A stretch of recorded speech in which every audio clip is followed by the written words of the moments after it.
Hey guys, welcome back to my YouTube channel. My name is Jessica Blatz, and today's video is going to be about how I cope with my anxiety.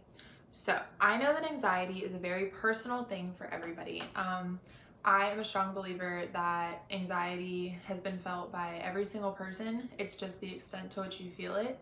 And I am lucky enough now in my life to be at a place where I have anxious moments and I do still have anxiety, but it's pretty much under control. That was not the case when I was a teenager. When I was in high school, my anxiety manifested into physical ailments, and I went through a lot to really identify what it was that I was experiencing.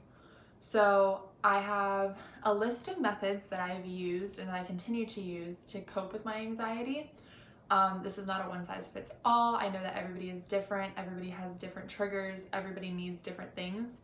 So please take everything that I'm saying with a grain of salt and know that if you are experiencing anxiety yourself, that there is something that will work for you. There is a way to get ahead of it and tackle it and become bigger than it. So the first thing that I do, and the first method that I really learned to controlling my anxiety was grounding. So as I've continued through my spiritual journey, grounding for me has evolved and it's looked different. But when I first began doing this, I was in high school and I read about it online. It involves all five senses, and you take whatever sense you feel is most overwhelmed. A lot of times it's probably going to be your hearing or your sight, just because you have a lot going on around you. And you take whatever is the most overwhelmed of your senses, start at the number 5, and identify 5 things that you can see. So if you're at school, maybe it's the desk and a student and the teacher and a whiteboard and the clock. And then you go on to 4 things that you can touch. So go to your own desk, go to your backpack, so on and so forth. 3 things that you can hear. And just slowly go through your senses until you get to 1 and you've used up all 5 senses. And it just kind of allows you to become aware of how in place you are, if that makes sense. I don't really know how else to say that. It allows you to be present and know that you are just as much a part of everything that's going on around you as the other people. Because I think that for me, anxiety felt like everybody was moving a million miles a minute and my mind was moving a million miles a minute, but I was standing still. So when I did this, it opened me up to everything else, to realize that I was just as much a part of it. I was just as much moving. I was going at the same pace that everybody else was, and I wasn't alone. I know that sounds really in depth for something so simple, but it was a life-changing method for me. And sometimes I had to do it 2 or 3 times, but every single time that I finally got to that centered place, it was a dream come true. I was like, oh my gosh, I'm not overwhelmed. I don't feel like I'm gonna fall out. I don't feel like I'm gonna throw up. Like, I could manage it, even if it was just for 15 minutes and then I had to do it again, which isn't convenient. But when you're that overwhelmed all the time, and I know some of you are, and I know that you know what I'm talking about, having those 15 minutes of peace is a game changer. So the second method for me is my personal spirituality. So I take pride in knowing that in those anxious moments, the universe is always working in my favor. Everything that's going on around me is just energy. It can come, it can go, and whatever overwhelming feelings that I'm having, I can pull those off of me. I can tell that energy to go elsewhere. I can ask for those things to be brought to me in a way that I understand at a later date. I don't have to take on all of that energy at once, because it's never going to be destroyed.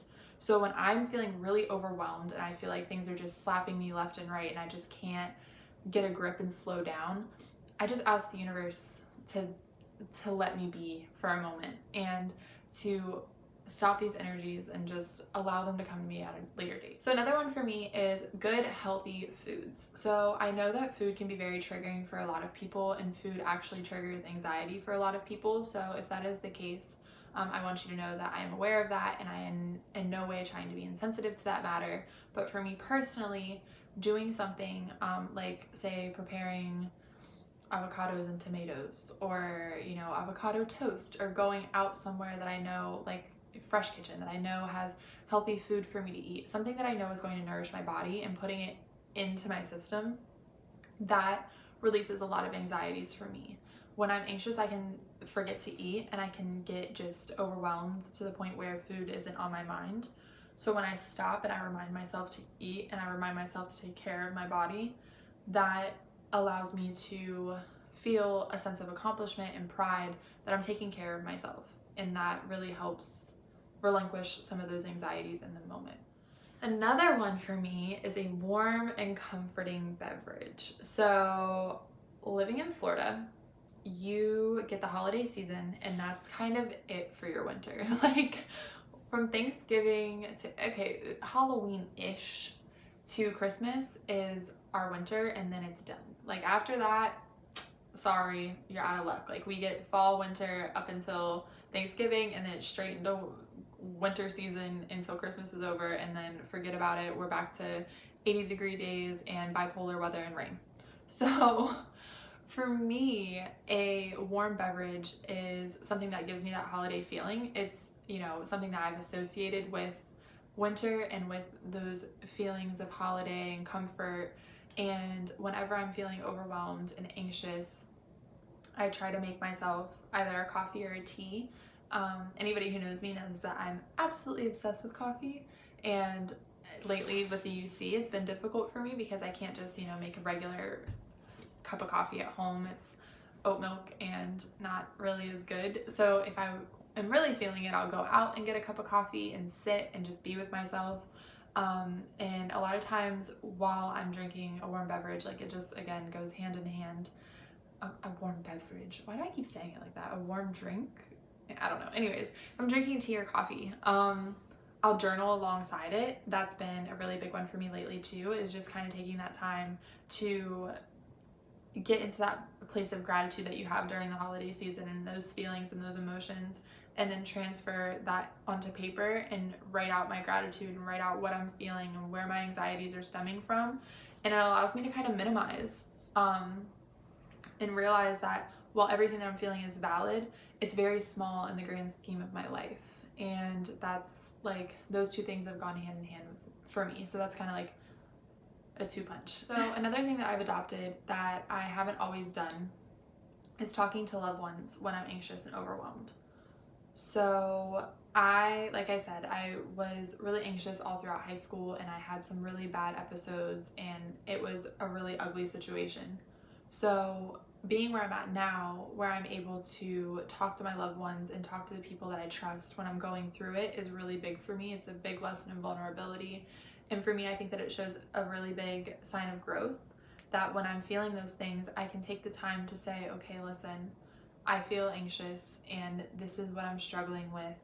I don't know that I need you to give me advice, but can you just listen to me? And open up, tell them what you're feeling.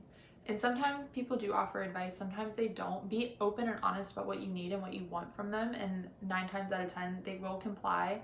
The people in your life, your loved ones, want to be there for you. And I think that that's a big lesson for people, especially when you struggle with anxiety so bad, is that you're always worried about overwhelming the next person or putting your issues on somebody else, or, you know, being a bother, when in all actuality, that's not how they feel, 1.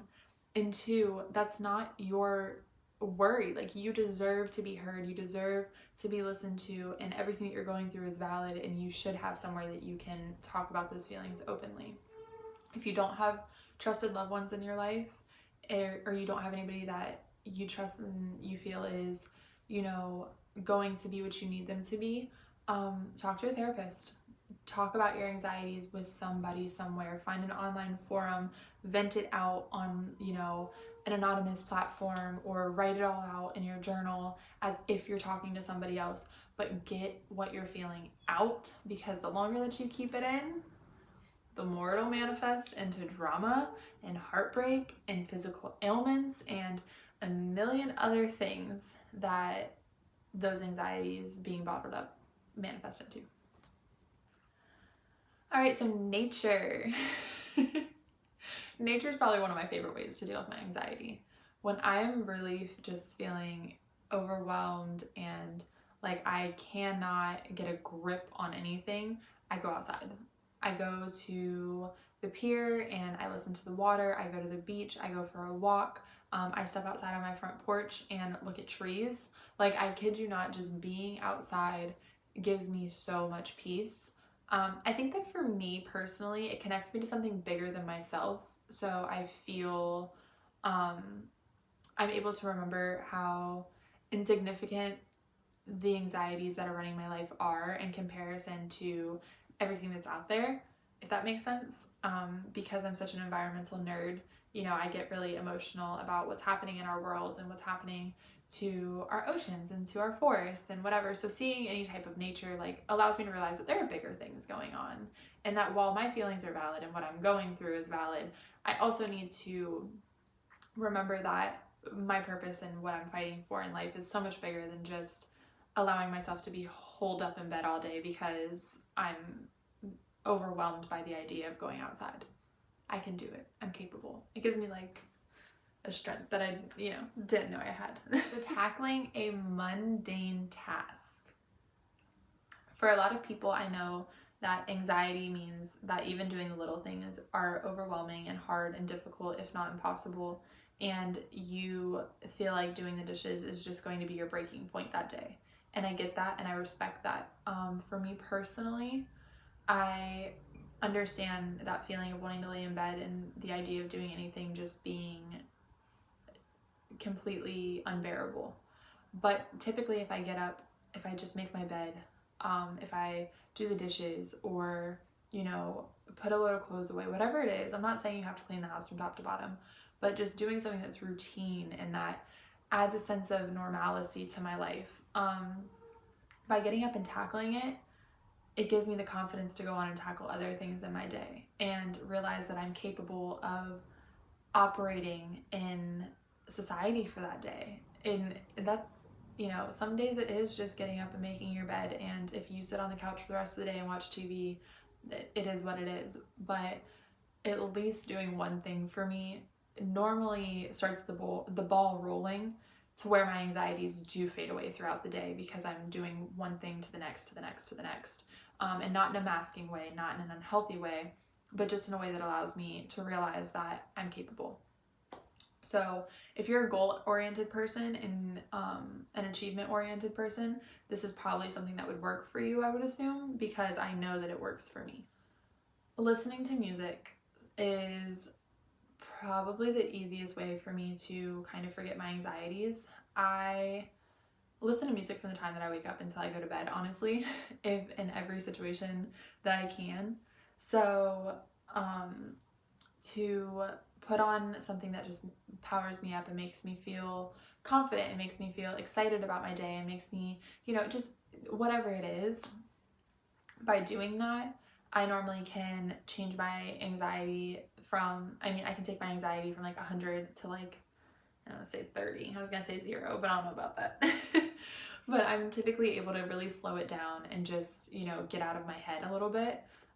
Music transcends people, I believe. And for me personally, I know that it's a big, checkout. Like, I'm like, okay, don't want to be dealing with this right now. I have to focus on, getting to my next place or doing my next thing. And I don't really have the time for an emotional breakdown right now. So I put on Lizzo and I pretend that I'm not going to have that emotional breakdown, but always make sure to revisit it.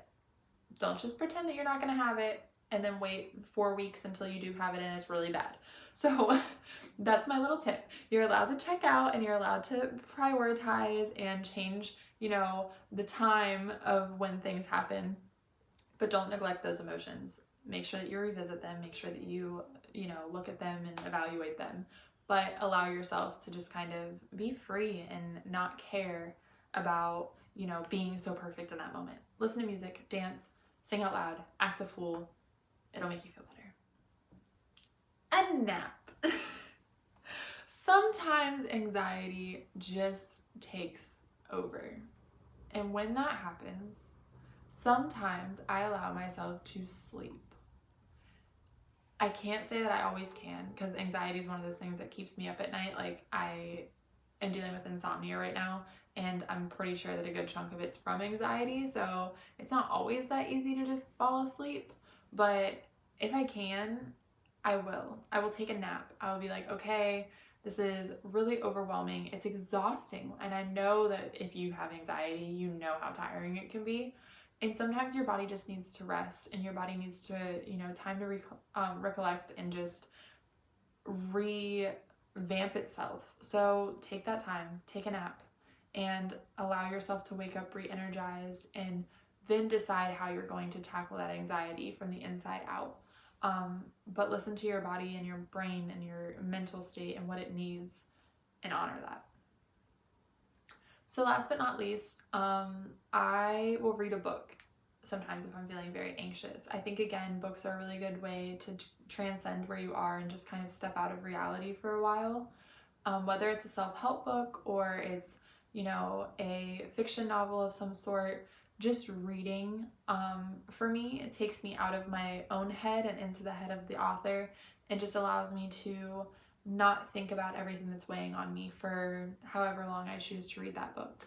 So if you are a book nerd and you have not tried it to ease your anxiety yet, highly recommend. I think that that's probably one of the most effective methods that I've found, because it really is hard to focus on reading a book and focus on the things that you have going on in your own life. With everything else, I think that it gets easy to blur those lines and allow your anxieties to kind of spill over into your other, whatever task you're doing, or if you're making yourself food or journaling, whatever it is. But in reading, if you're truly invested in the book, you have to get out of your own head and look at things from the author's perspective. So that's a really good escapism method, I think.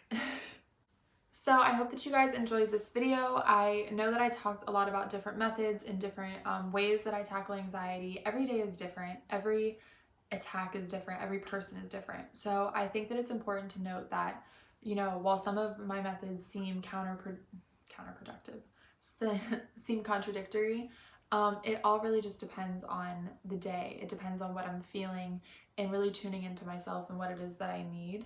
So try everything on for size. See if it works for you. Don't ever think, okay, well, that person's so different from me and that's how they deal with it, so that's not going to work for me, because I don't believe that that's how anxiety works. While it is personal for every person, I think that, there are a lot of common strategies that can work across the board. So just give it a try, figure out what works best for you. And if you're dealing with anxiety, please know that my inbox is always open. I know what it's like. And if you want to hear more about my struggles with anxiety, I'd be more than happy to make a video, like a little story time about when it was really bad and how I got to the place that I'm at now, which I think is a really healthy place for me. So with that being said, if you enjoyed the video and you're enjoying everything that's happening here on my channel, please don't forget to like, comment, and subscribe. If you are subscribed, please hit the little notification bell down below. And I am so thankful for everybody tuning in. All right, I'll see you in the next video.